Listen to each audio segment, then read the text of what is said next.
We also hope you had an enjoyable time at last night's gala dinner and are now ready to start another productive day. Ladies and gentlemen, we will now commence with the convention fourth plenary session with a report from our keynote speaker, Dr. Nick Saville, with the topic Assessment for Learning English Using Digital Technology. Dr. Saville is the Director of Research and Thought Leadership Division for Cambridge Assessment. He is Secretary General of the Association of Language Testers in Europe. He is also on the Board of Trustees for the International Research Foundation for English Language Education and a board member of Cambridge University's Institute for Automated Language Teaching and Assessment. In his keynote speech on Assessment for Learning English Using Digital Technology, he will introduce a theoretical model of learning-oriented assessment, as well as the definition and application of game-based learning in this module to create ecosystems of learning. So now I will not keep you all waiting any longer. Please help me to welcome onto the stage our keynote speaker, Dr. Nick Saville.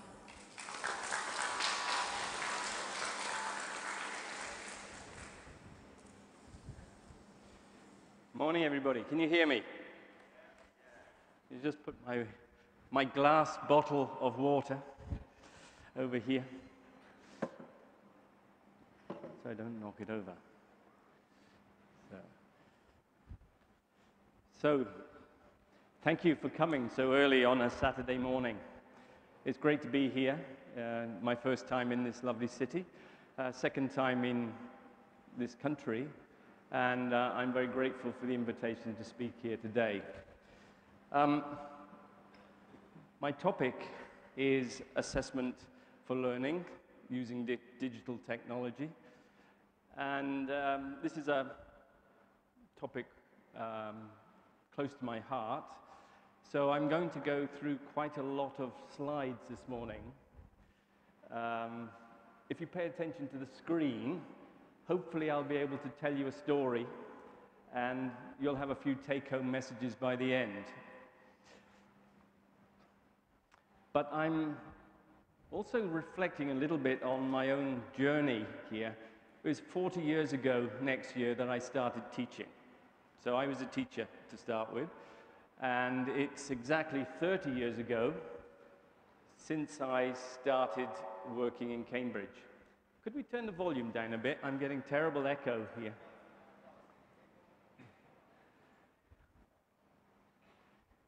So part of my story is thinking a little bit about what's changed over the last 40 years, if you like, and what the future might hold over the next 25 years or so, when some of you guys out here will still be teachers, I expect. I'll be nearly 90, so I'll probably not be teaching anymore, but who knows. But this is the question I'm thinking about. I know it's going to be different, but is it going to be any better? Because let's think about this with these three key words: assessment, learning, and technology. And this is what's going to be different. There is a generational shift. Every generation shifts. But we see one now, particularly with regard to technology.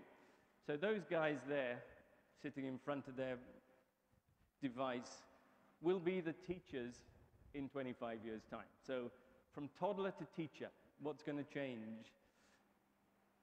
These guys will be the ones seeing the world upside down, as we heard from Donald yesterday. They won't see it the same way as us, that's for sure.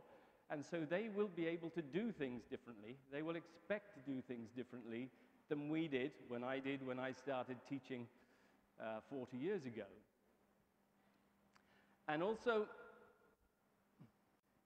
the teaching profession is going to have to change, right? We know this. This diagram on the left came out of a magazine last week I was looking at. And it says, it's not easy to read, the profile of a modern teacher. 21st century teachers are not experts in technology yet. They are experts in habits of mind. In a rapidly changing educational landscape, modern educators do all of these things. You can't see it, but someone was saying this one is going to be difficult. They move into the world of their students, which is like foreign territory. And here's the most important thing. They believe they can learn anything, given the right attitude and effort. And if you think back to the 1970s, if you were there, I was, there was a futurist called Alvin Toffler, Future Shock, who predicted that the illiterate of the 21st century will not be those who cannot read and write, but those who cannot learn, unlearn, and relearn. So the teacher and the learner are going to be different in the next 25 years. Have they been different in the past? This is my transition slide. Every time you see this slide, you know I'm going to move on to something different. This is learning and assessment dancing hand in hand, right? This is seeing them as united in some way. This is part of the key message. So let's start, obviously, in the middle with learning. What's changed over the last period? And let's bear in mind that as we go forward, these are the key words I would like you to be thinking about how it might be different. Putting the learners at the center, thinking in your mind who your learner is. And I've got two pictures of learners here. The one who's starting out and the one who's carrying on. So from the child to the doctor or the teacher. Learning across the lifespan, learning to communicate better. So lifelong learning, beyond classrooms, and the concept of plurilingualism, adding in a repertoire of ability to communicate for different purposes in different ways. So maintaining your first language, of course, acquiring other repertoires, of which I believe English will be one of them in the 21st century. But to what level, for what purpose, and so on, what skills, this is a different matter. But this hasn't changed much over the last 40 years. This is a classroom, familiar context, but there are many different ones. But if you can see this picture, it just shows you different classrooms, but they're all the same in many ways. They're children or learners in a box with a teacher, usually standing at the front, which was the way I started teaching, and it's what happened to me as I was growing up. I could see myself sitting in one of those classrooms. What's different, of course, in some parts of the world, in the middle here, there are no tables and chairs. Instead of 35 or 45 children, there's 70 in the room. So this is the reality which we still have. This picture on the right at the bottom is a technology-mediated classroom, but it still looks much the same as the old one, with a teacher at the front. It's just that it's a one-to-one situation. Each student is doing something different rather than in lockstep, which is what the technology is helping to do, but still much the same.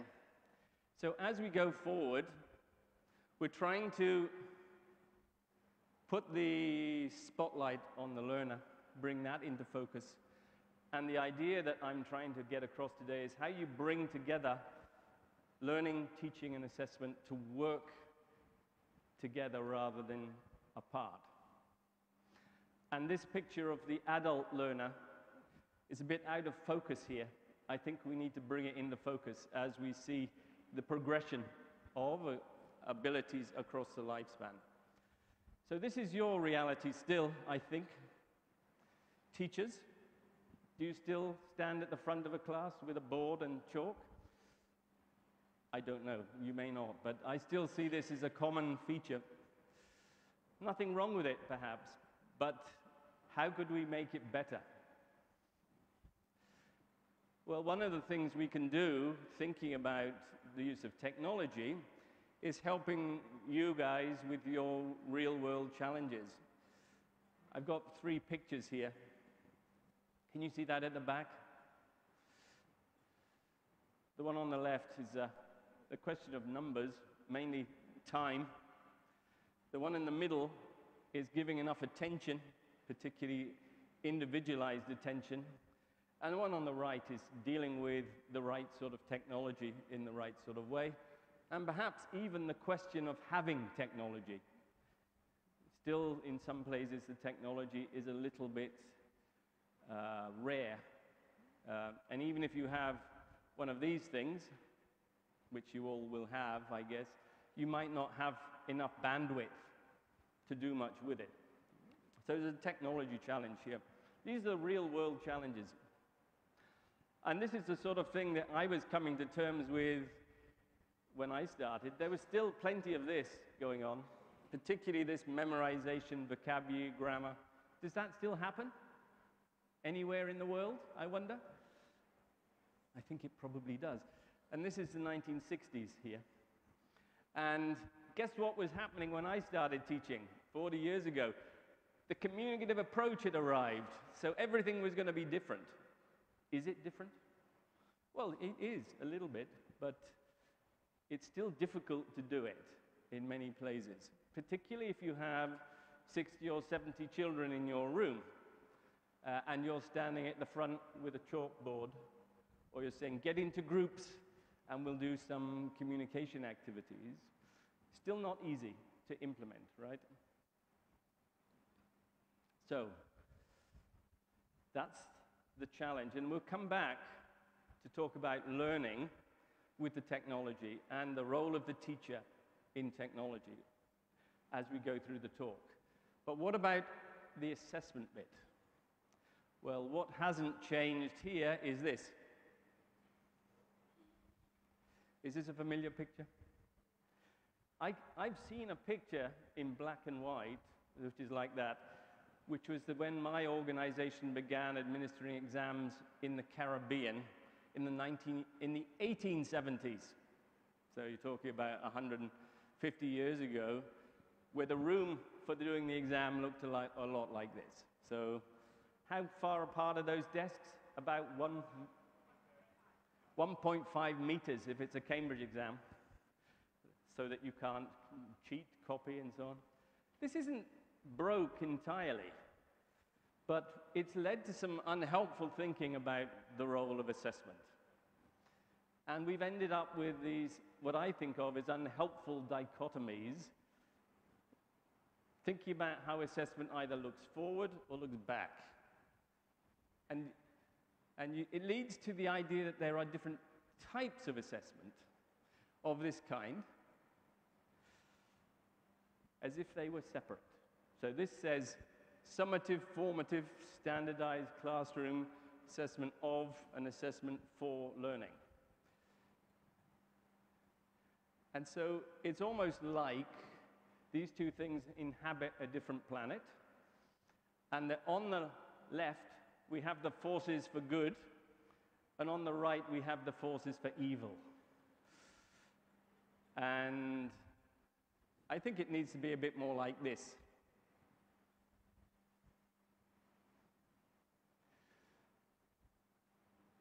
Thinking about how we can put learning at the heart of every assessment context. So not types of assessment, but functions of assessment. What are we trying to use assessment for within a learning system? Not just this one or that one as alternatives, but the whole range of these things which can be used in the interests of learning. So what do you do as a teacher with assessment? Well, can you see this? It's a bit far away. It says, teachers do the following. They set clear learning objectives, right? They identify suitable tasks and deliver them effectively, whatever that means. They assess how learners are doing and encourage them, we hope, to self-assess, to be aware of their own progress. Importantly, we as teachers provide feedback on the performance to encourage self and peer recognition of what's going on, and we adjust what we do based on what we've observed. So we've got this. This is the cycle which we're all familiar with, probably. the tasks, the interaction, the observation, the feedback. So this is a learning model, but actually this is what we also do in assessment. So what we need to do is to get them to dance together hand in hand. What we've been doing, certainly myself and some of my colleagues, is adopting this terminology to move away from dichotomies and unhelpful language to find a better way to connect assessment with teaching and learning. We call it LOA, or Learning-Oriented Assessment. Using assessment to help guide the learning journey. Learning, teaching, and assessment working together, hand in hand. And if you're interested, there is a book. I'll give you the reference at the end. So, I come from an examination provider, but we work a lot with classrooms and with teachers. So, our goal is to link what we do with large-scale assessments into a systemic relationship with other kinds of assessment that occur in learning contexts, classrooms, of course, but increasingly other learning contexts, outside of the box, outside of the space which we call the school or the classroom at the moment. And what we're trying to do is to encourage the development in local context with our support of ecosystems of learning. So picking up on the whole concept of ecology in education. It goes back to the 1970s as a thinking model, but we've reimagined this in order to create the learning and assessment model, which we call LOA.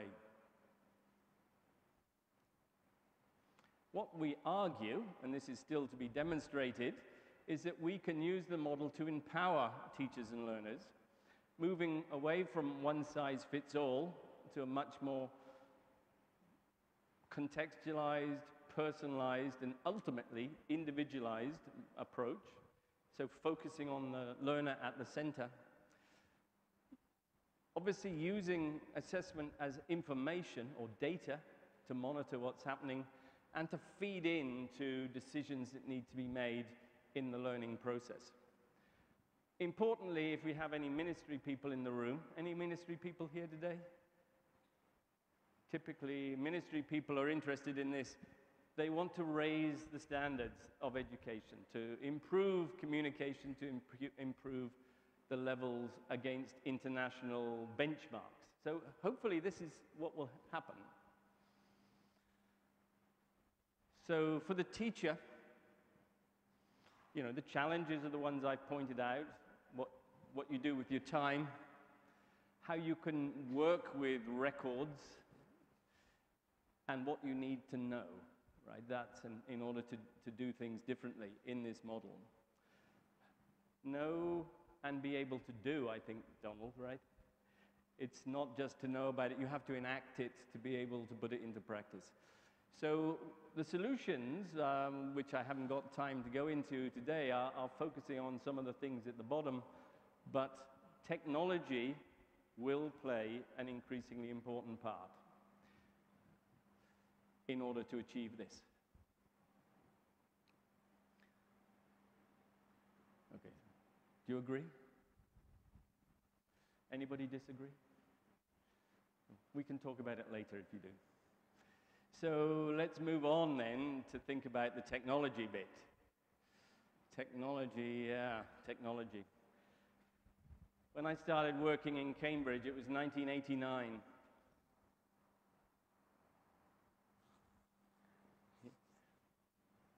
What we don't want is this. Just taking what we already have and putting a laptop on the desk of every child, as if this is going to be the solution. So it says, nothing could be more absurd than an experiment in which educational technology is placed in a classroom where nothing else has changed, right? So this might be what's happening in some places, but this isn't what we want to see in the future. And technology has also been not always helpful, and sometimes hangs around for a long time. So this is the first NEC mobile phone, the size of a brick. You needed to have a strong shoulder to rest it on, right? This is the Sony Walkman, came in the early 80s. This is just emerged in the middle 80s, a CD to replace tapes. So digital to analog to digital taking place back then. And you know what this is? Anybody still have one of these? If you go to any school in Japan, you'll find one still. You go to any office in the UK where it's part of the health service, you'll find one. It's a fax machine. So technology has a habit of getting ingrained in the system and not moved on. And do you know what this is? This is a technology invented in the 1950s, which is the ability to scan sheets to optically read marks on a page, and this is what we have for many assessments still. This is probably one of the most dominant technologies on assessment for the last 50 years. Multiple choice tests, objective model, so one right answer, which can be put onto a bubble sheet and scanned. Very efficient for exam providers, but does it help people learn better? Does it perhaps tend to narrow down what gets tested to what you can put onto a bubble sheet? And some people, certainly in Asia, including myself, have argued that there has been quite a negative impact of this kind of multiple choice test on the evolution of learning, teaching, and assessment in some parts of the world, including not far from here. But it's all changed, or it's about to change. Have you heard of this? I think it was mentioned yesterday. The fourth industrial revolution, the era of data and devices. If you haven't already turned on your mobile phone, please do. We used to say turn it off. I say turn it on because you might want to check what I'm saying is true, or you might want to pick up some. Just checking the time. You might want to check some websites I'm going to give you later on. But this is the work of Klaus Schwab from 2016, from the World Economic Forum. So we've had 4 industrial revolutions according to him.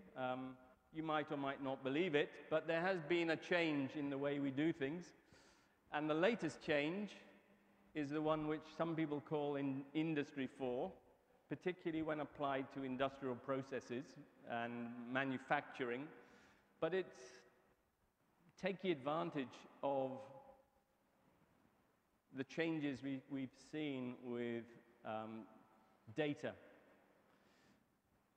Billions of people connected by the thing I was just talking about. Unprecedented power in your pocket. This is a computer. And the ability to store and use data for all kinds of purposes. And what that's enabled are different forms of artificial intelligence. And this is a scary word for some people. I think the transformative moment in this was not long ago. It's when the thing in your pocket had gone from a very big thing to a very small thing, and then to a computer. So no longer just for making telephone calls, but for doing all kinds of other things, including connecting you to the world. So the Internet of Things, here a picture of everything connected via the Internet, and being able to control things like your smart home. Every device in your home connected to your mobile phone, so you can adjust the temperature of the house, the temperature of the fridge.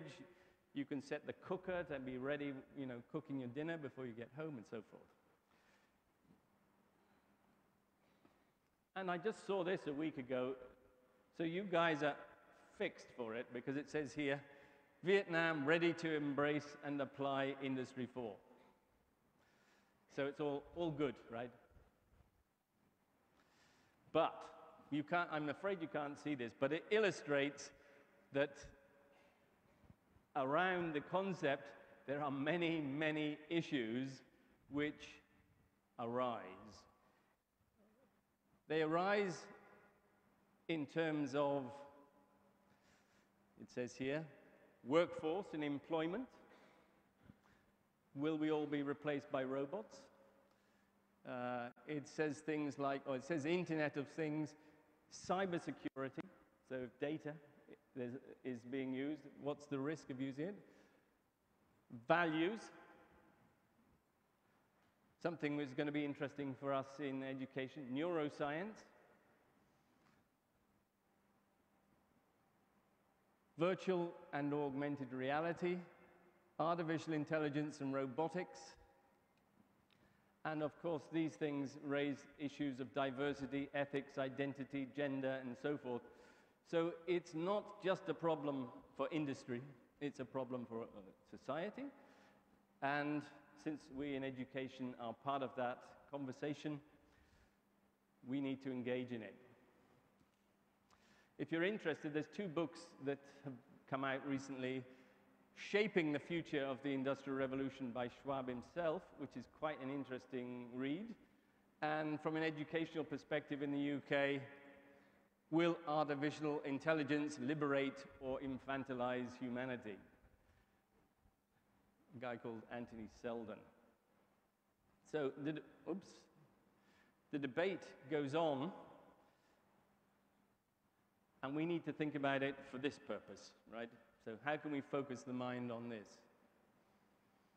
And therefore, it's learning and not technology of the kind I've encountered in 1989, but technology we find now in the Industrial Revolution of Industry 4.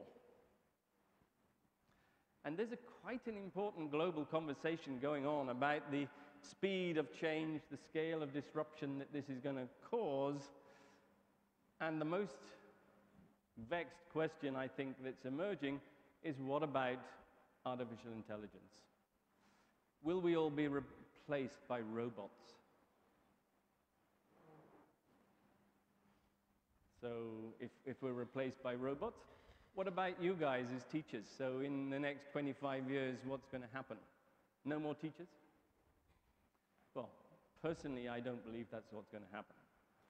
I think we will shape the future, as using the expression that we saw on the title of that book, and we need to engage with it in a positive way to think about how it can be not only different, but better. How can that happen? So, we're already here. Digital devices are in everybody's pocket. Anybody not got one today? There's normally one person who puts up their hand and says, I refuse to have one. But nearly universally, everybody has one, including in emerging economies, places like India, where the price of these things is coming right down, deliberately being brought right down, and infrastructure is being put in place in order to allow for the internet to be available, including up the jungle, up the river, and in all parts of the outskirts of big cities. So things are going to change, but how quickly and how much will it make things better? Have you come across this acronym? You can't pronounce it, SAMR, but it stands for 3 words. I didn't invent it. It comes from this guy called Fuentedura from 10 years ago. And it sees there's some kind of hierarchy of changes that are happening with technology. The bottom bit he calls enhancement, and the top bit he calls it transformation. So enhancement is making things better, right? But it isn't necessarily making it substantially different. Whereas transformation, as the name implies, is making things different. So substitution augmentation, modification, and redefinition, SAMR. So where are we in this change process? I think about here, already about there. There's a lot of substitution and augmentation going on. Substitution, as the name implies, the function stays the same. You do it with technology, right? That might be a good thing. Augmentation, it adds something extra. It's some functional improvement, as the name implies. But then we go above to the dark part. Technology allows for a significant redesign of those tasks, the center of what we do, either as teachers or as assessors, or preferably hand in hand. And finally, the redefinition, as the name implies, allows for the creation of new tasks which previously were inconceivable. Why inconceivable? Well, we couldn't imagine them even happening. 40 years ago, I couldn't imagine having an iPhone in my pocket, right? So how could that happen? So now I can imagine things which could be different because I have an iPhone in my pocket. So certain things are becoming conceivable now with technology which weren't conceivable in the past. A lot of things we did with assessment were practically difficult. And we ended up with bubble sheets and multiple choice questions. Not all of us for all of it, but things like speaking and writing assessment have always been difficult. So we're seeing at the bottom end of here things moving across onto your iPhone. Things which you used to do in class, like a quiz. Multiple choice type items, fill in the gap. Instead of doing it in class, you can do it on your iPhone.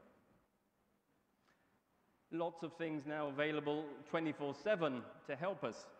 Teacher courses, MOOCs, something we have in Cambridge called the Digital Teacher.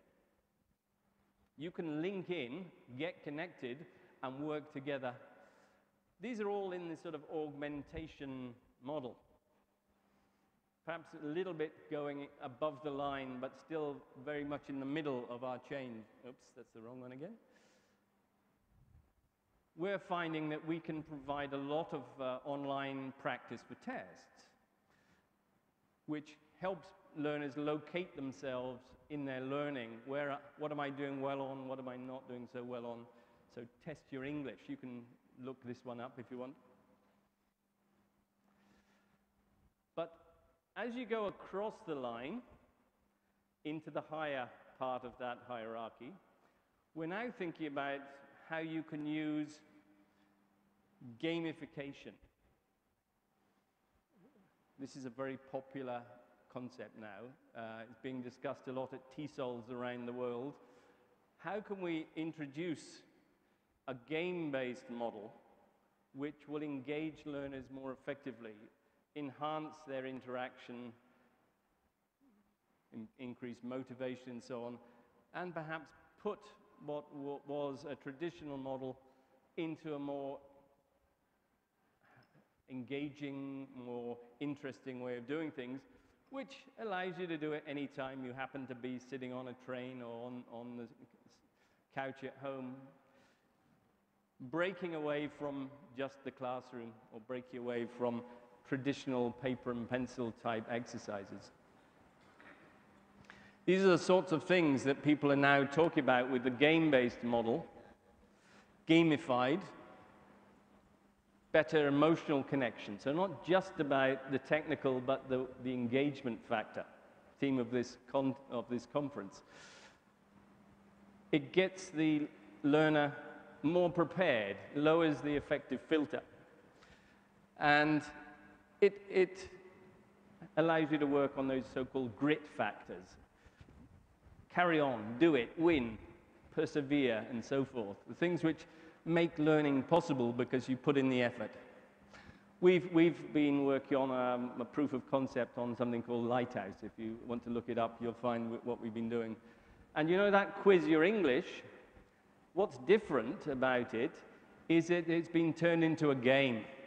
You challenge anybody in the world to see who can answer the quiz quickest. So it introduces a new cognitive dimension of answering multiple choice type quiz questions. It's how quickly can you recall. So recall factors being part of, availability for use, it moves the quiz from me pondering here to me having to do it interactively with somebody else, anywhere in the world at any time. So you can do it, But still not yet at the top. So what about the future? When is the future? 2030? Not next year, but at some point in the future, we might have assessment which has no test papers and no fixed dates. So all about technology. We have this rather buzzy word about what about virtual or augmented reality? Well, yeah, what about it?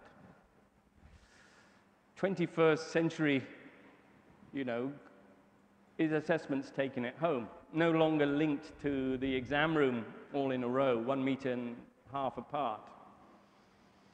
New tasks you couldn't do before, but still needing to be fully secure, online proctored, using various sorts of biometrics and so on, so that if you want to, you can use the results for high-stakes purposes, but also, because of the way it's being done, you can get more personalized, individualized type of feedback to help you, the learner, at the center, work on what you need to do rather than what everyone else needs to do.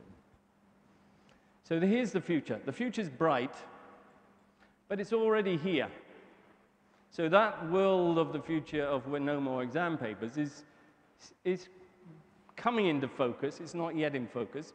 But this is like the flipped classroom. Someone was talking about it yesterday, I mean. It's creating the world of learning around the classroom, but also beyond the classroom, before, during, and after. And so what is appropriate to do at different stages of a learning task or set of tasks, and how can you link them together? So before class, self-assessment, in class, formative assessment with the teacher, after class, working with your peers in some way, or doing practice, which can be facilitated with AI. Because of the automation, because of the way in which it works, you can do a lot of things which you couldn't do before, where you had to rely on the teacher.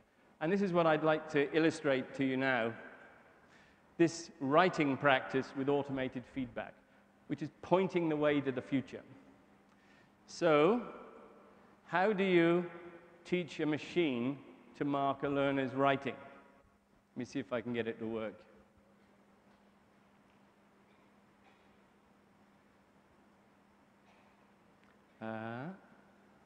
It looks like when they copied this onto the machine, they didn't copy the link across, so it won't work.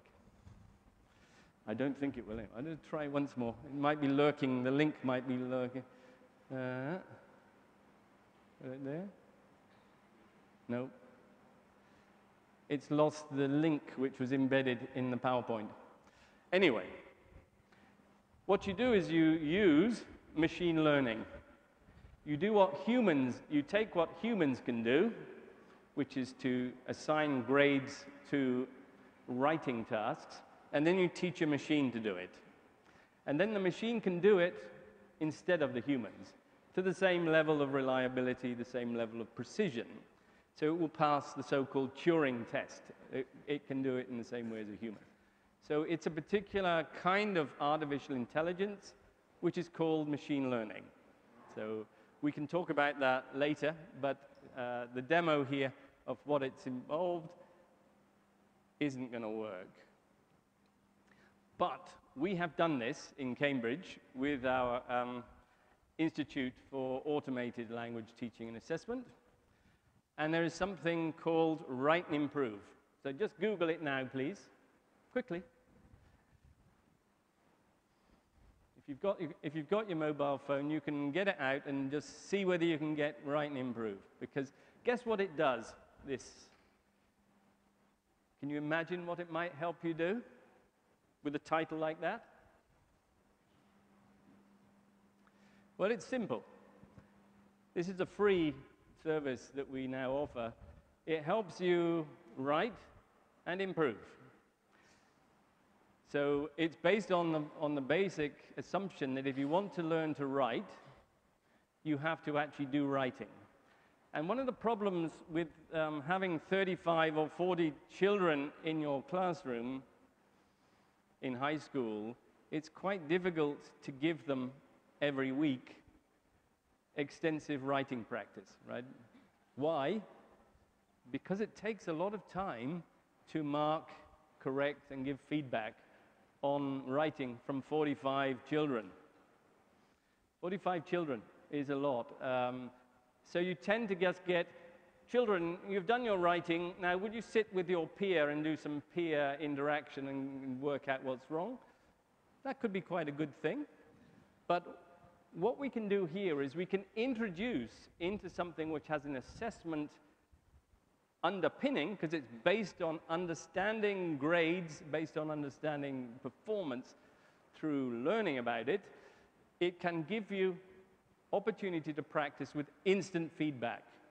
So instant, I don't mean like that, but I mean 1, 2, 3, 4, 5, 6, 7, 8, 9, 10. Oh, there's my feedback, right?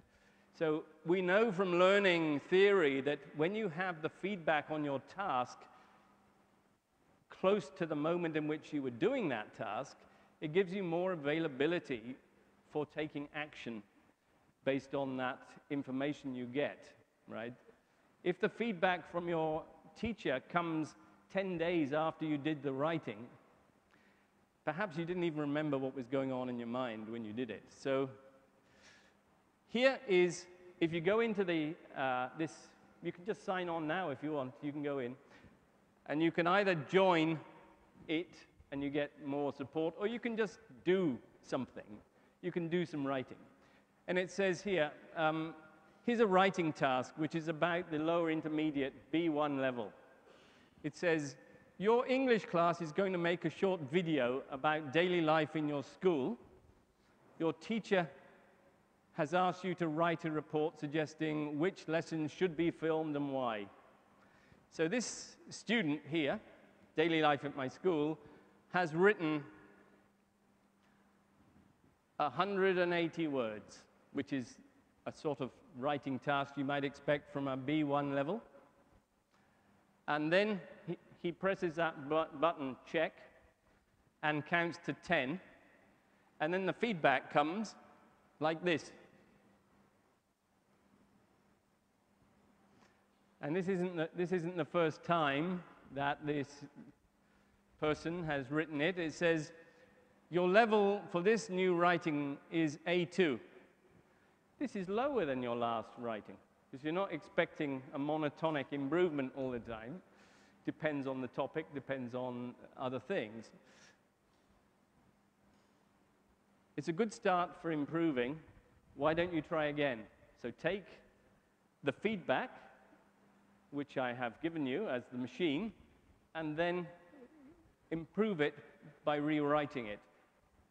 Thinking about, attending to, the things which at your level can be attended to, right? So not just any old feedback, but based on what you expect people to be able to do. So you can see here, there's a markup on this side here. Can you see on this side? The feedback for learners is different sorts of feedback, which is the color coding of the chunks of text, and then specific word level feedback, which doesn't always give you the right answer. It doesn't say this is wrong, this is right. It says perhaps you'd like to think about how you want to improve this. Perhaps you'd like to find some resources and go away and think about how to improve it. So you can see according to this traffic light system, how likely your sentence is to be well formed or not well formed. And you know, at the top end, it doesn't mean completely without errors. It's according to the expectation that we have, or the system has, for the level of writing that you're aiming at or you're moving towards. So way, way away from the old ideas of native speaker type models or that kind of nonsense which we don't need here. We want to know how well you're doing at this stage of your learning. So if you see lots of red, you know you're not doing so well. So you go away and write it again, and if you're lucky, after 1 or 2 or 3 attempts, it comes out green, in which case you can move on to a different task, right? So it's doing exactly what you'd expect, and it's highlighting on things which are actually easily focused on, because they're highlighted very clearly. So word level or sub-word level feedback, which can be corrected. It does work at the higher levels as well. So if you go up to the C levels, you're not getting so much of this granularity, but you're thinking about perhaps how you can improve. It doesn't yet do content.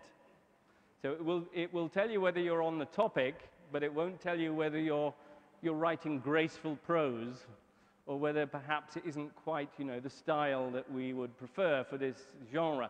But if you give it enough data, that's a good thing about the model, it can learn how to respond to other things. So more rhetorical styles, more rhetorical features, which would be necessary at the C1 or C2 level, not in the basic sort of mechanics, will become possible for the future. But the good thing about the learning and the teaching is that it also has a view for teachers. So the teachers don't have to do the correction, but they do get the information, if they need it, about who is actually doing the writing, how often they're doing it, and whether they're making any progress. So this is called a progress heat map, and you've got these bars. This is sort of showing the length of the bar, how persistent the learner's been in doing it, and how much improvement she or he's making. So you can also get other kinds of feedback from the teacher. The teacher can look at the feedback given by the machine, and she can add her comments to it. Either outside of the classroom or using the information, she can talk to the whole class about what is going on in this writing activity. And this shows you whether you're improving. And there's one there that dropped off. Was that a drop-off because of lack of attention, or because the topic was difficult, or what's happening? You can interrogate this because it's information. It's evidence that teachers and learners can use to focus on what needs to be done. So what I'm arguing here about the systemic model is this is system thinking, and by design is put together the components which allow the participants, the teachers, the learners, and others to work towards common goals. It's based on having an assessment model, which is a common framework of reference of levels, which can be used. And it's based on a pedagogical model, which is about how feedback can be given and how it can be supported by teachers in ways to improve. So to make things not just different, but better in what we're doing. And I've listed a whole range of things that I think this will improve. The reduced workload for teachers, I think, is probably not the right word. It's not the reduced workload. It's a different workload, because it prevents the need for marking, but it requires a different interaction. And it may need some relearning to go on, some unlearning and relearning to go on in order to then take advantage of this. So just to conclude, because I think we started late, but we're getting to the end. Oh, yeah. My timer says I've had 45 minutes, and means I've got 5 minutes left. Redefinition, the top end. Using virtual reality. Well, it is here already. Anybody can have virtual reality in their classroom if you get hold of some Google Cardboard, and you can insert mobile phones into it, and you can be taken into a world of the Amazon jungle or anywhere you want to go in order to experience life outside of the classroom while still being in the classroom. We have done something with Cambridge to help people prepare for a speaking test, to desensitize them to the stress of taking a speaking test by allowing them to experience exactly what happens when you go into a class, into a room with an examiner. What do you have to do? In your mind, you're actually experiencing what's going on simply by having some cardboard goggles on your face.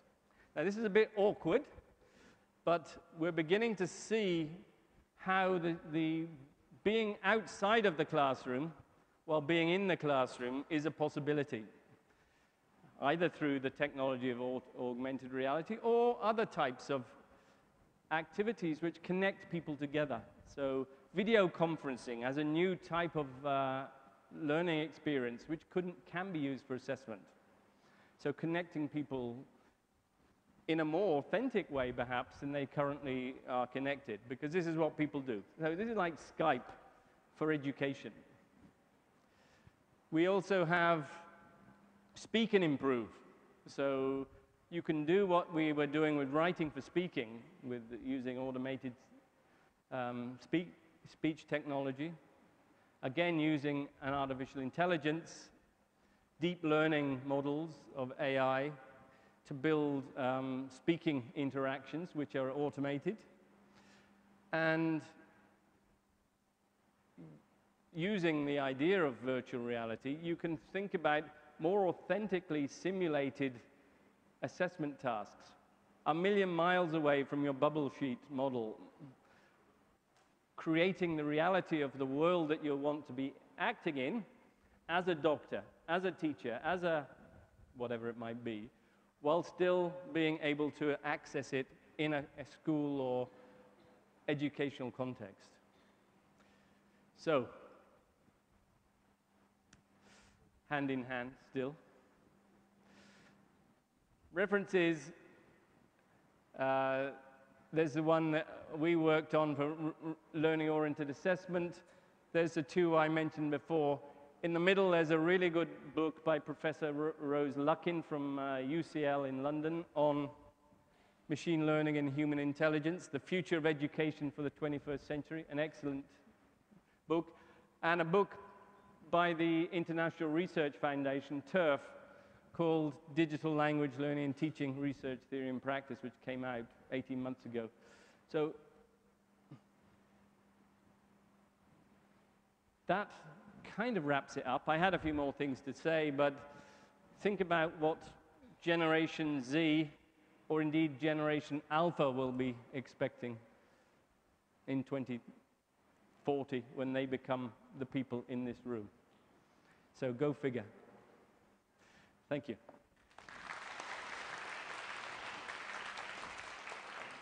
Thank you.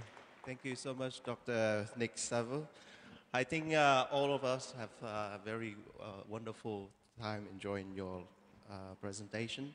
Unfortunately, we don't have enough time for a QA section because of the a constraint of time. So I suggest you note down and keep the questions with us, because we have a panel discussion at 12, and we will see and meet Nick Saville again, and we can shoot any question you have at that time. So for the time now, I would like, as a token of appreciation on your contribution and insights you share with us today, I would like to invite Dr. Phan Văn Hoa, Professor Phan Văn Hoa, Vice President of the TESOL Association, to present the certificate and flowers to Dr. Nick Saville.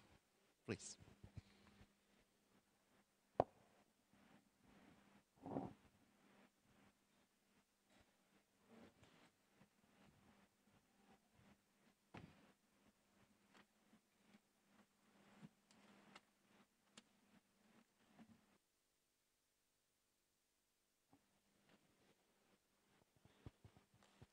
Let's give a big round of applause.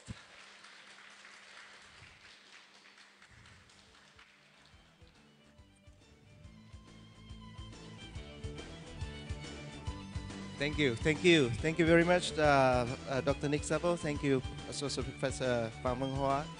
May I remind you that we will continue with our 60 minutes workshop from 9 o'clock to 10 in your location and your rooms. And then we will come back here after the tea break at 11:10 for the last plenary section. Thank you.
in the sky, gazing far into the night. I raise my hand to the fire, but it's no use, 'cause you can't stop it from shining through.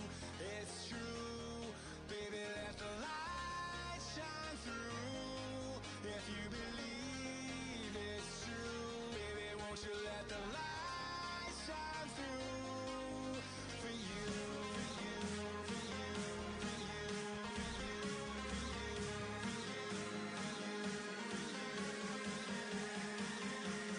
won't you let the light shine through?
Eyes in the sky, gazing far into the night. I raise my hand to the fire, but it's no use, 'cause you can't stop it from shining through. It's true, baby, let the light shine through. If you believe it's true, baby, won't you let the light shine through for you, for you, for you, for you, for you, for you, for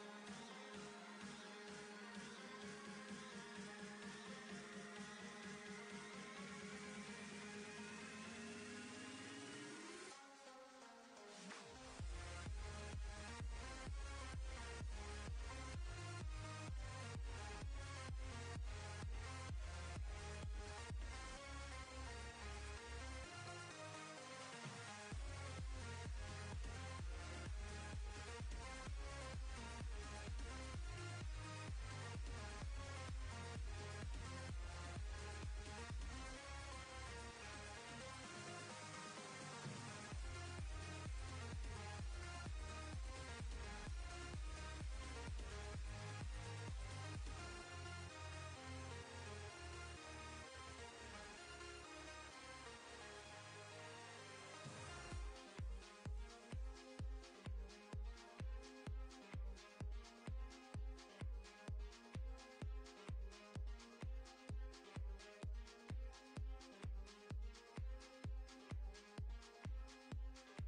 I have the workshop very soon.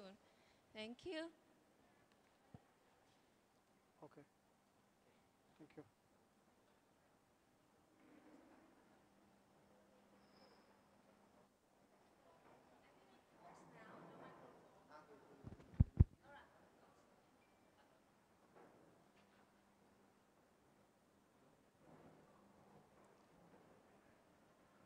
Good morning, ladies and gentlemen. I am Akbar Hussain. I am from India. I'm very happy and very proud to be here in the Hawaii city. This is my second visit to Vietnam. Actually, we at TESOL, I'm very happy and thankful. We at TESOL accepted my abstract for this workshop and they invited me. But the second main reason I'm here because in the first visit, I discovered that people of Vietnam, Vietnamese are very, very, very friendly. Vietnamese are so affectionate. So it's your love which dragged me here. So I'm here today. So thank you very much. So let me start my today's presentation. When I came to Vietnam, I found a few challenges with the teachers. So first challenge was this. Vietnamese teachers are very, very good in knowledge, subject knowledge. Vietnamese teachers are very, very good in English, but they shy. They fear to come on the stage. Do you agree with me? Second main thing is, Vietnamese teachers, they have a lot of stress. They have to do extra work, plenty of work other than teaching. And next is, students lack focus, concentration. When teacher is teaching in the class, students, they keep chatting with the friends. When teacher is teaching in the class, students, they go with the Facebook. So I am going to discuss few techniques, few topics with this. If you can interact with me, if you can communicate with me, I can make this workshop a memorable one for you. That's my guarantee. Can I start the workshop? So before I start, I want to make you all active. I want to make you all fresh. Only if I make you active, only if I make you fresh, what I speak next, you can grab it very fast. Can I make you active? Hello? Okay. Will you please, all of you, stand up?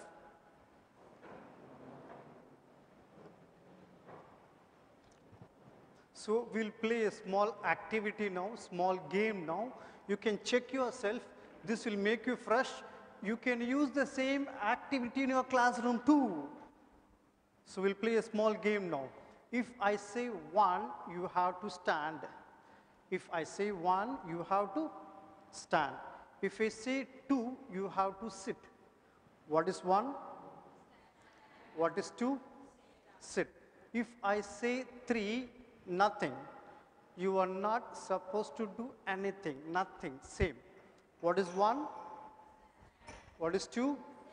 What is 3? Nothing. You should do it very fast, not slowly. 1, 2. Okay, let me check how intelligent you are, okay? The Vietnamese are ready. So what is 1? What is 2? What is 3? Clear? You're ready? You're ready? What is 1? What is 2? What is 3? You're clear? Ready? 1. 2. 1. 1. 2.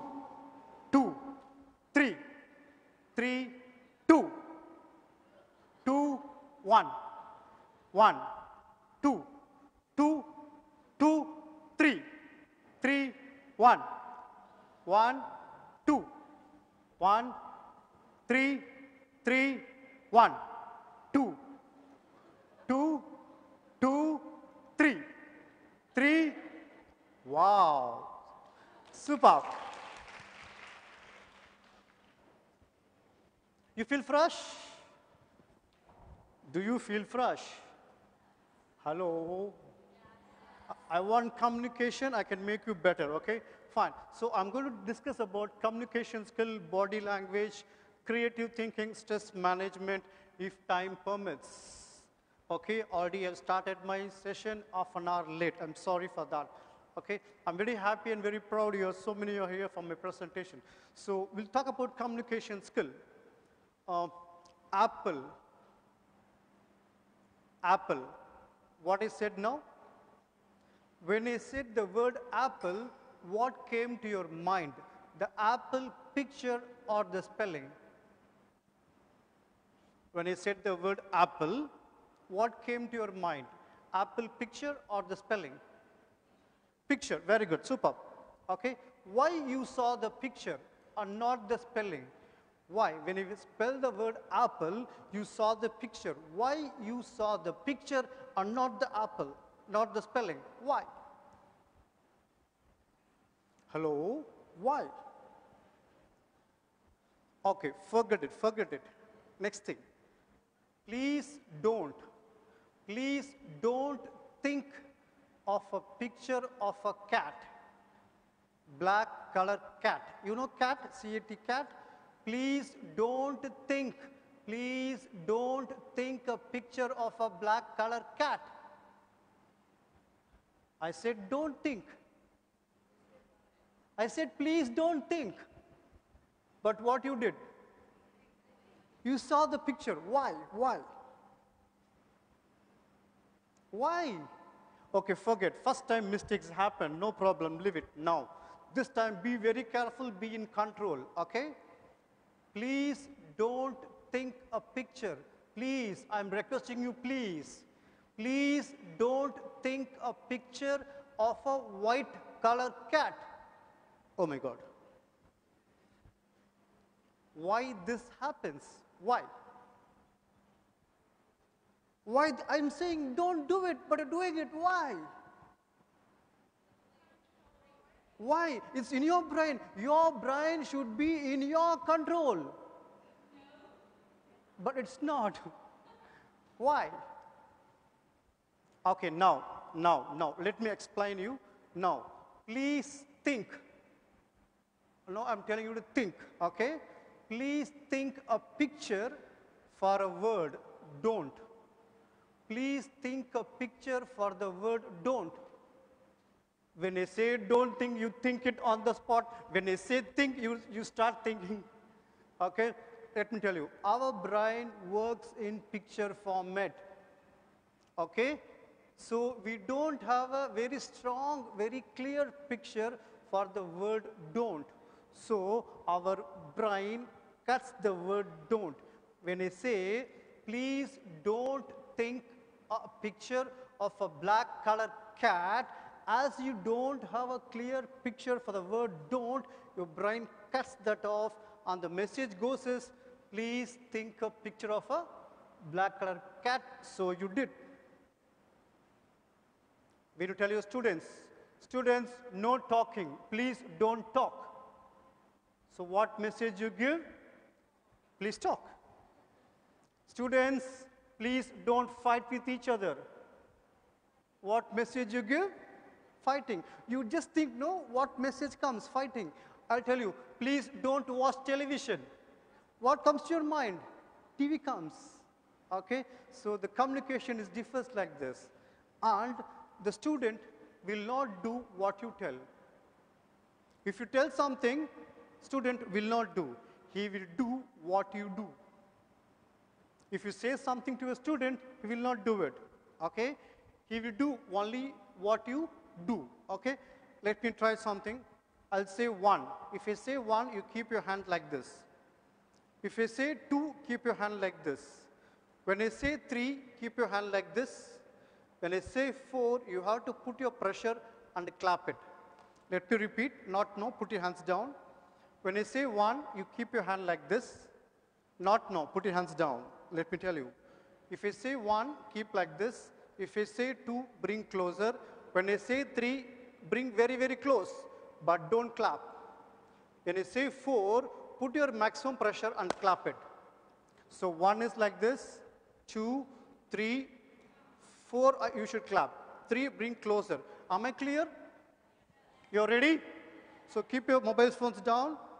I want your cooperation.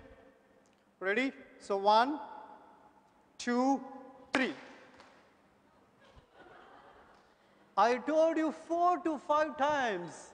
1, 2, 3, and then 4. What you did what I did, not what I said. This is what the human mind is. Human mind will do what they see and not what they been told. Okay? We'll do one more demonstration to make it very, very clear. Shall we do one more demonstration? You want it?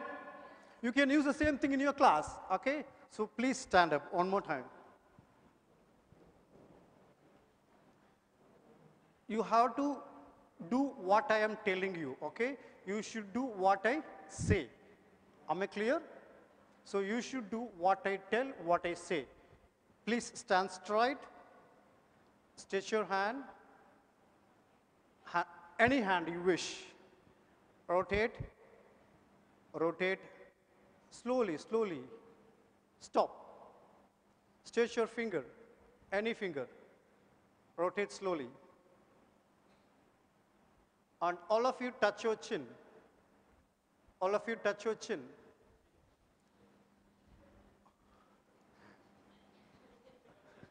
I said you should do what I am saying, what I am telling, right?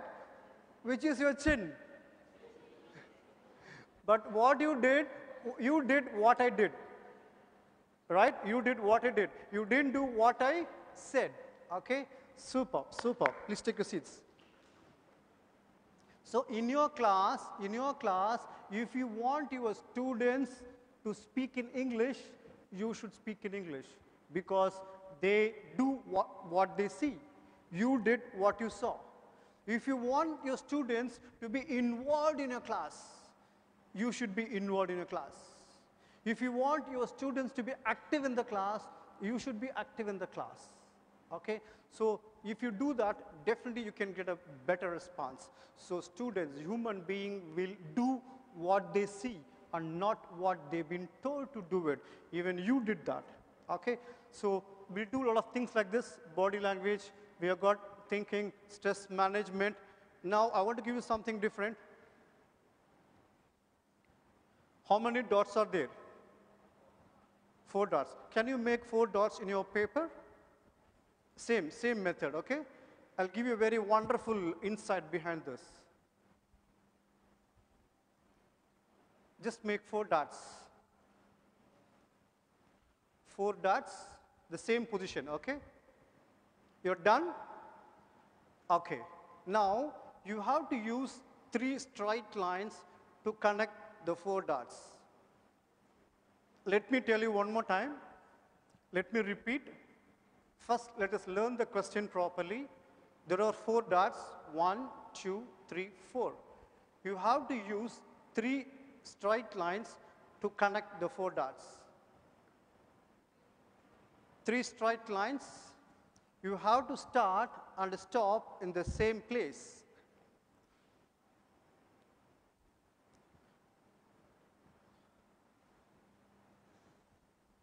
Use 3 straight lines to connect the 4 dots.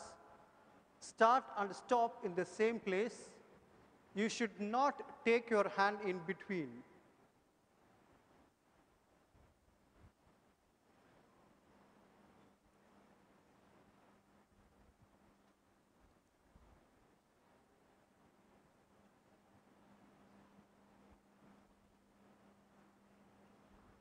You're done? Can I see your answers? If you are wrong, no problem. Human beings make mistakes, okay? If you're wrong, no problem. Just show me your answers. Let me check it. Wow, very good. Super. Good. Good. Yeah, you have to start and stop in the same place. Good try, very good, superb. See, you started here, you stopped here, okay? So you have done very good try, but I want you to start and stop in the same place from where you started. Okay, clear?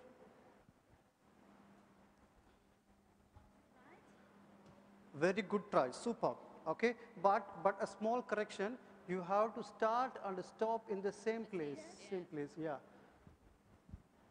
And there should be 3 straight lines, okay? No curves, no bends. Is my question easy or difficult? Hey, this is not a mathematic problem. 4 dots, 3 lines, that's it. That's it. Can I give a small clue? You want a small clue? You want a hint? You have to squeeze your brain. You have to think little different. Okay, let me give the answer for you. Shall I? Okay, I will start. How many dots I gave you? 3 dots, right? 3 dots? 4 dots, 4 lines, right? Ah, you are very smart. So I will start. I will start from the first dot, okay? From where you started? First dot, okay? Let me do it for you. I want all your eyes on the screen. So 3 straight lines, 3 straight lines. So it's like this.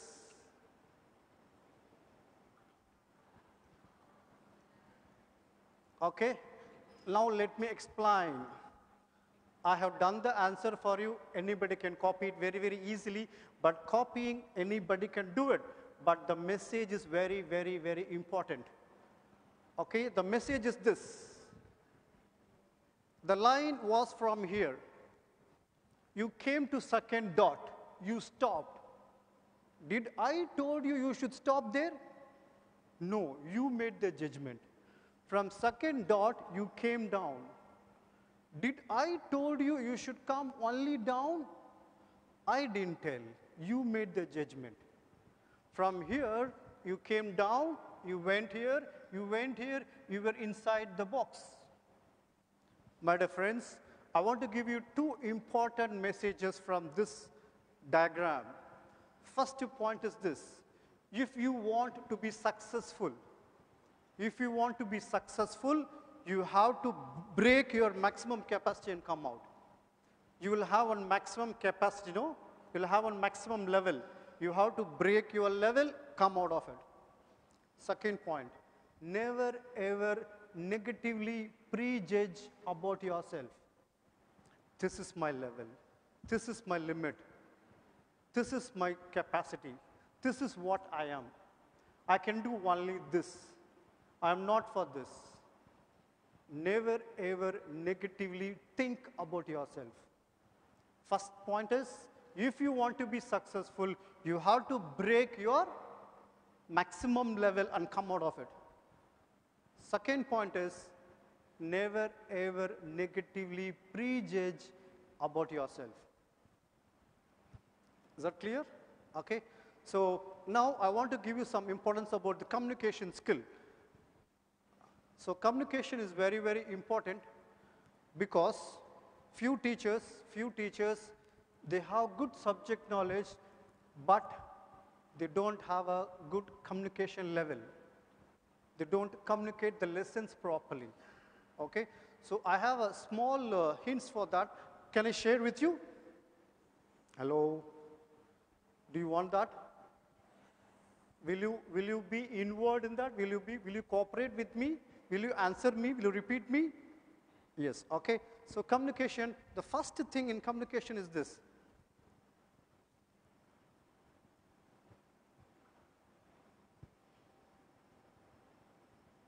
The volume. The volume of a person is very, very, very important. There are very, very good teachers who talk very, very slowly. Good morning, friends. I am Akbar. I am from Limbra Academy for Excellence. I teach you the English communication skill. So if any teacher speaks very, very, very slowly, students, they start sleeping. Okay? So if you cooperate, if you help me, I can improve your level of communication right now on the spot. Okay? So you have to start from 1. Start from 1, go up to 10. Okay, start from 1, go up to 10. As the number increases, your volume should increase. Start from 1, 2, 3, 4, 5, up to 10. As the number increases, your volume should increase. Shall we start now? You ready? So start. 1. Start.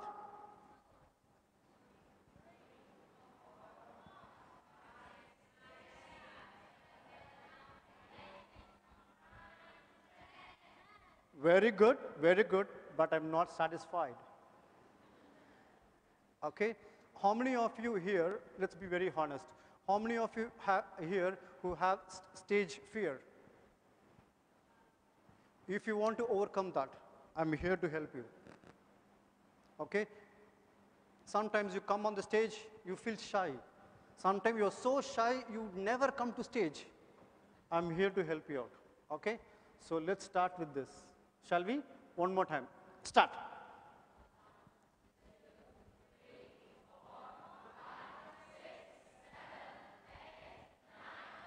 Super, very good, wonderful, wonderful. Okay, now second exercise, start from 1, start from 1, start from 1, go up to 9. So don't tell the 10, say hello. Start from 1, go up to 9. After you say the number 9, you have to tell hello. Okay, are you clear? 1 to 9, then hello. Ready? We'll start. Start. Volume. 5, 6, 7, 8, 9. Wow, superb, superb. I'm going to give you one more challenge. Okay? Start from 1, go up to 9.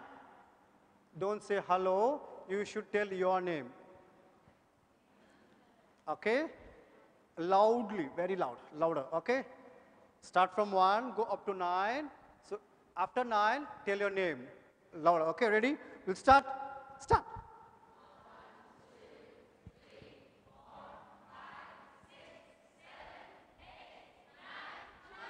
8, 9. Wow, superb, great. A big hand for yourself.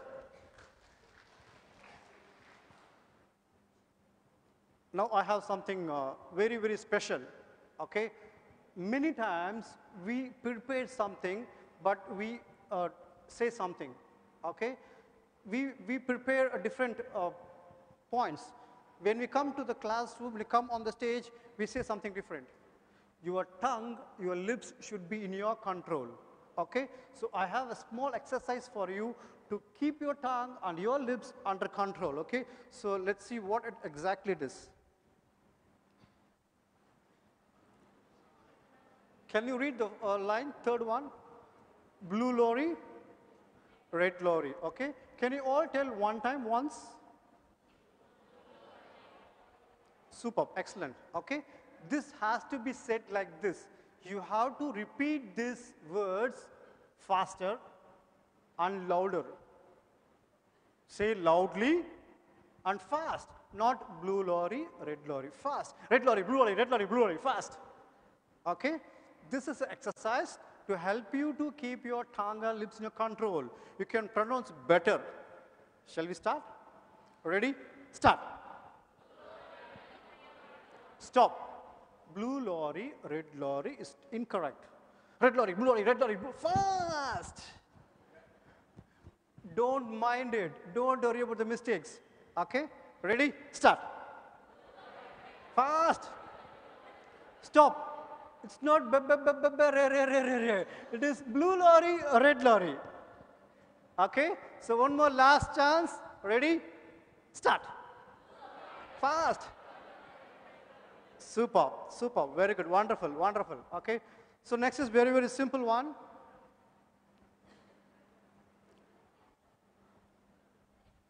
Can you say once? Good blood, bad blood. It says that good blood, bad blood, but it's still a little faster. Good blood, bad blood. Ready? We'll start. Let's relax ourselves. Ready? Start. Wait, let me help you. It's not good blood, bad blood. It's good blood, bad blood, good blood, bad blood, good blood, bad blood. Ready? We'll start. Yes, start. It's not go, ba, ba, ba, ba, ba. It is good blood, bad blood. Okay, one last chance. Ready? Start. You start, but you stop automatically. Okay, last chance. Ready? Keep on saying. Ready? Start. Fast. Super. Very good. Very good. Okay. So next I have something very, very easy one for you.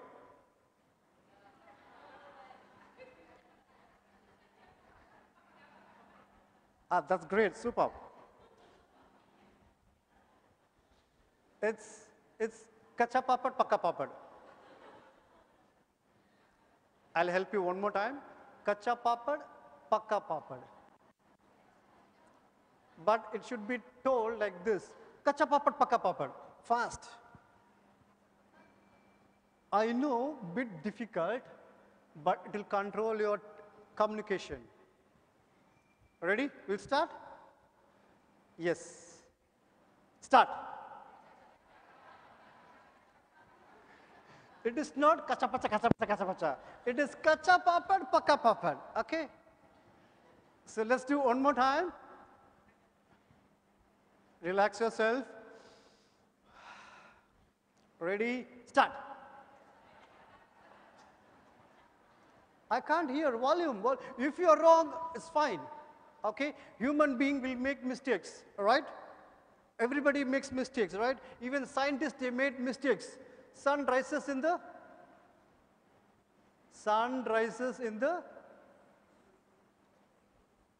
where does the sun rise?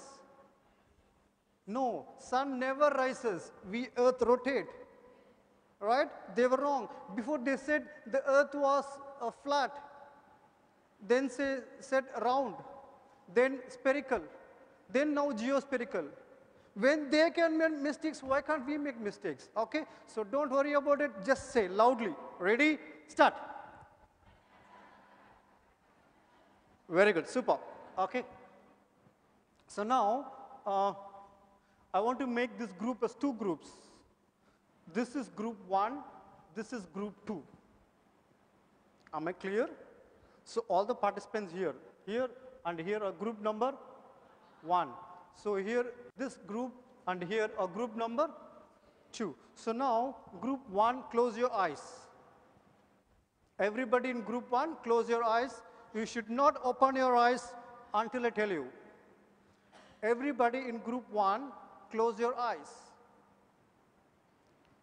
You are not supposed to open your eyes until I tell you. Everybody in group 1, keep your eyes closed.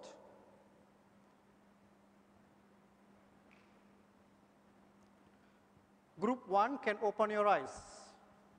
Thank you very much. Very good cooperation. I'm very proud of you. So group 2, close your eyes. Everyone from group 2, close your eyes. You're not supposed to open your eyes. Keep your eyes closed. So everybody in group 2, keep your eyes closed.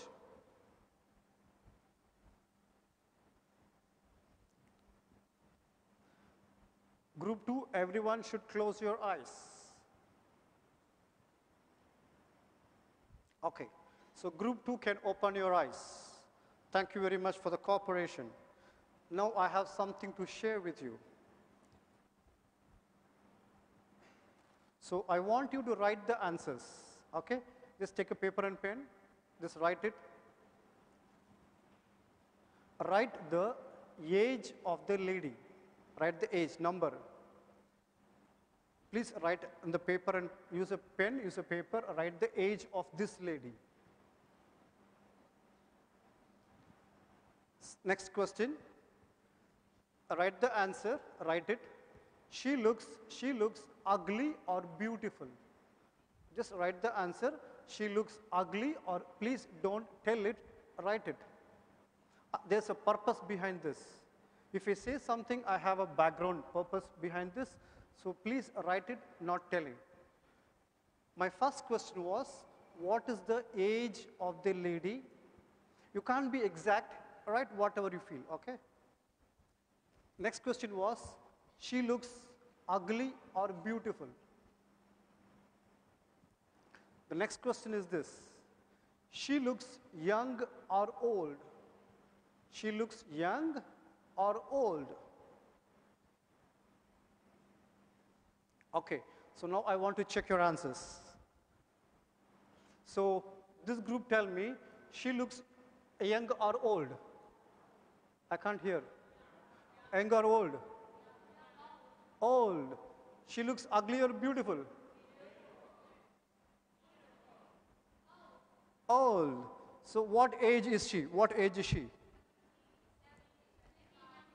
What age is she?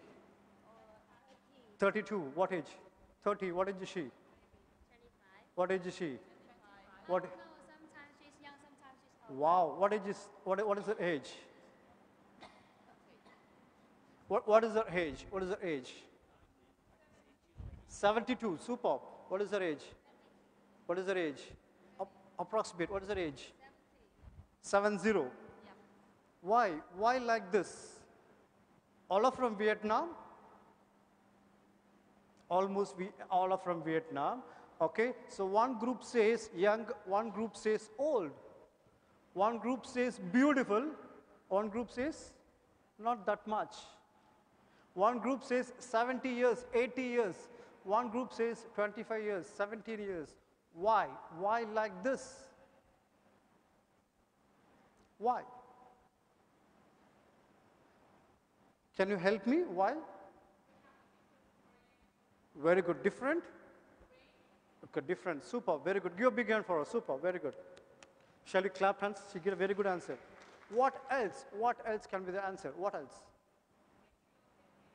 Okay. What else? Huh? I can't get you.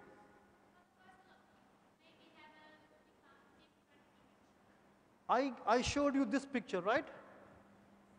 When I asked you a question, she was there. Now tell me she's young or old. I can't hear. She's young or old? Tell me, young or old?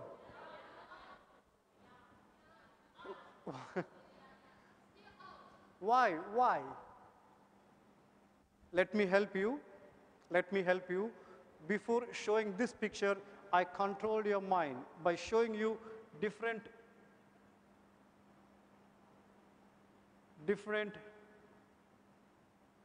pictures. Before showing you the real picture, I showed you a different picture. I confused your mind. You saw this picture for a few seconds.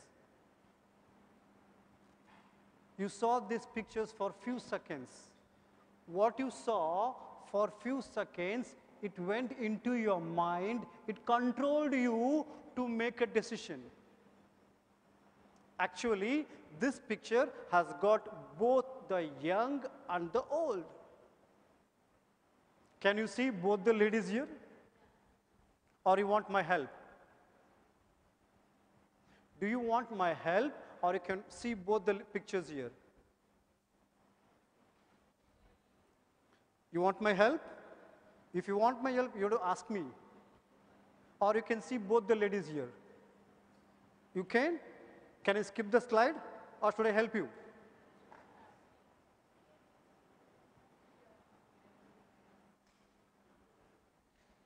Okay, I want you. You. So give a big hand for her. Give a big hand for her. Come here. Come forward. Come forward. Come forward. One more person from this group who wrote very, very young age.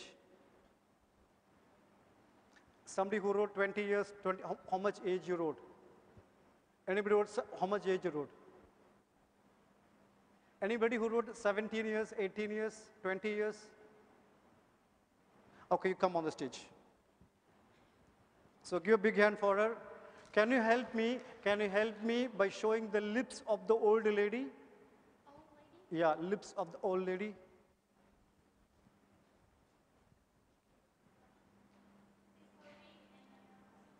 Yeah, can you show me the nose of the old lady? Nose. Nose, yeah. Can you show me the chin? Eyes of the old lady. Wow, superb. Give a big hand for her. Very good. Can somebody help me to show the young lady? Young lady. You have an advantage. If you come here on the stage, you'll be on the photograph. Yes, give a big hand for her. Leaders will come by themselves. I want a big hand for her.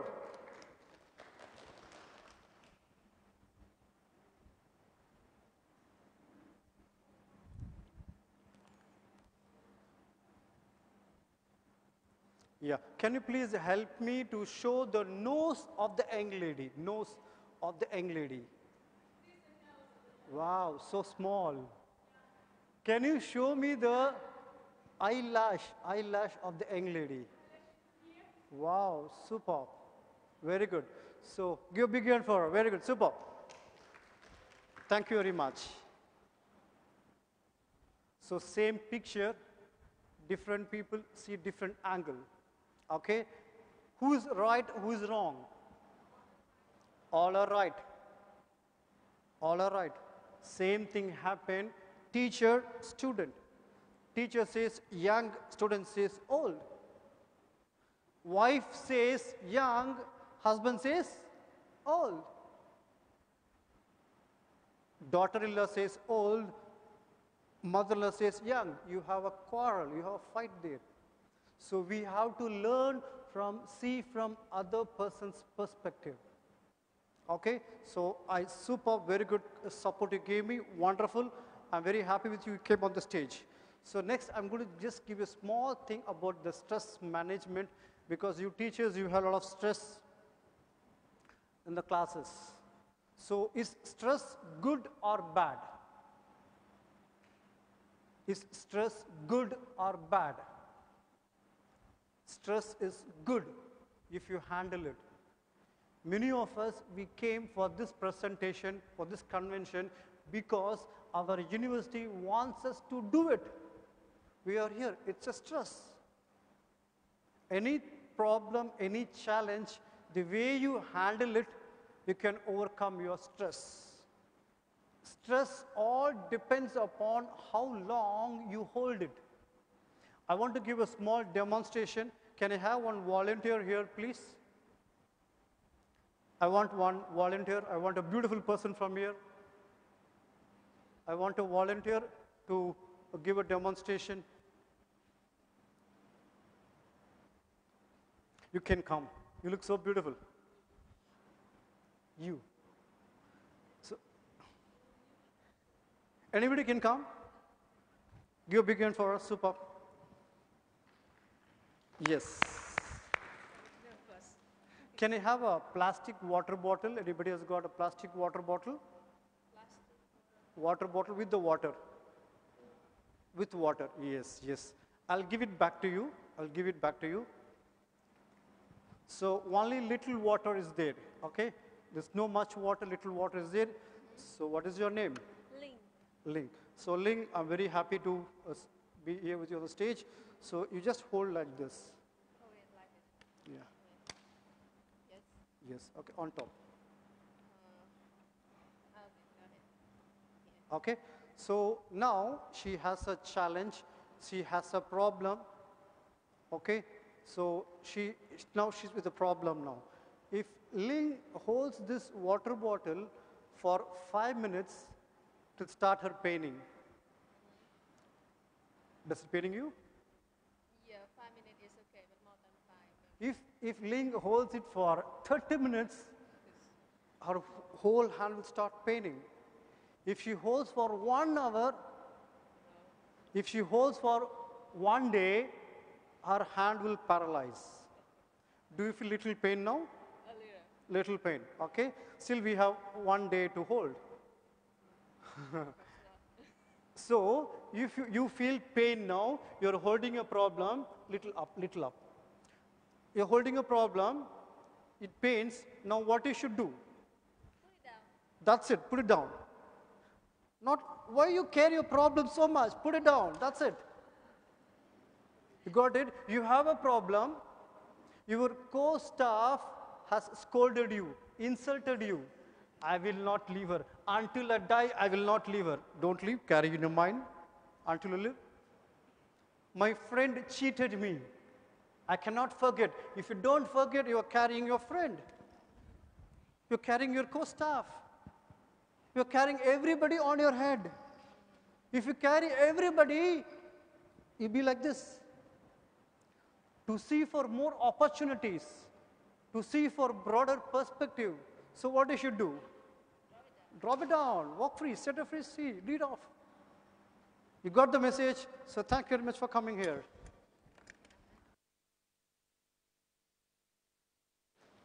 So I thank you very much for your water bottle. I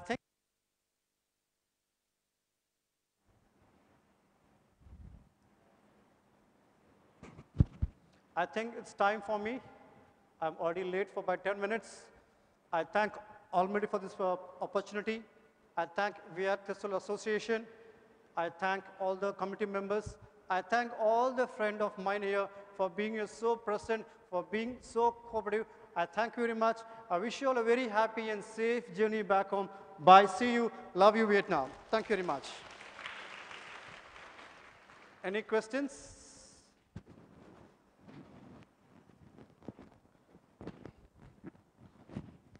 Any questions? Yes.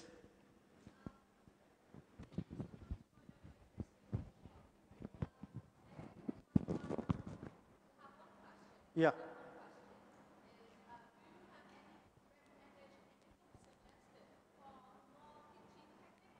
Yeah. There's a book. Sister has asked me, what are the books you suggest for teaching techniques? Okay. The best book for teaching techniques is this. The best book for teaching techniques is this. You will have your teachers, right? You will have your best teachers in your mind. From your lower grade to college level, you'll have some best teachers. No, copied from them. That's it. If you copy from the best teachers, you'll have many books of knowledge. As of such, there's no single book for teaching skills which gives you practical input. What I teach you is from, I read many hundreds of books.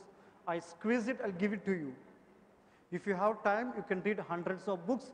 Otherwise, copy from your best teacher, use it. If you think of your best teacher who impressed you, who make the class very interesting, learn from them, copy, use it. Okay? Thanks for your question. Anything else? Thank you very much. Bye. Have a good day. Bye. Thank you.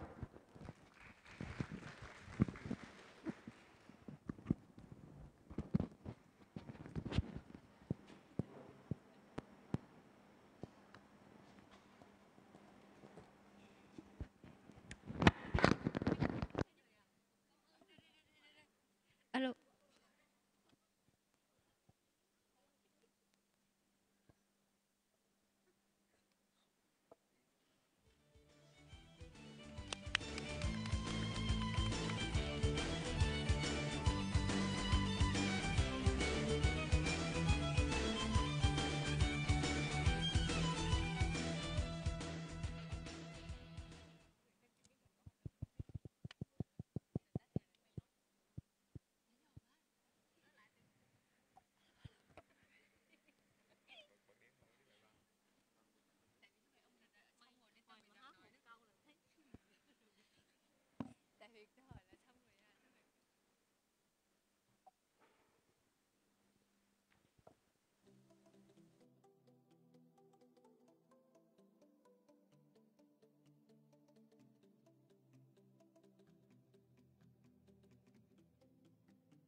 the night. I raise my hand to the fire, but it's no use, 'cause you can't stop it from shining through.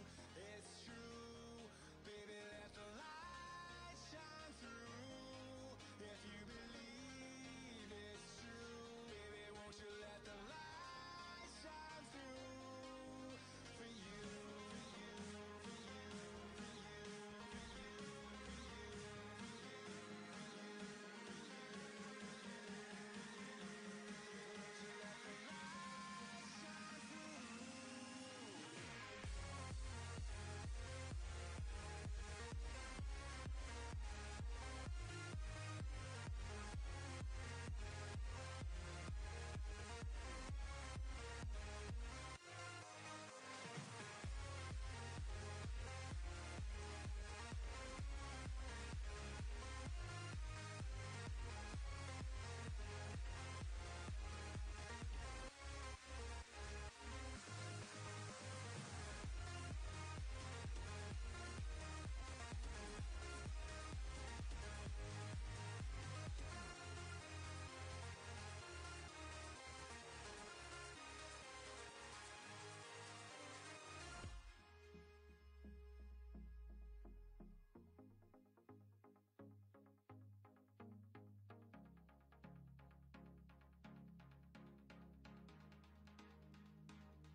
Eyes in the sky, gazing far into the night. I raise my hand to the fire, but it's no use, 'cause you can't stop it from shining through.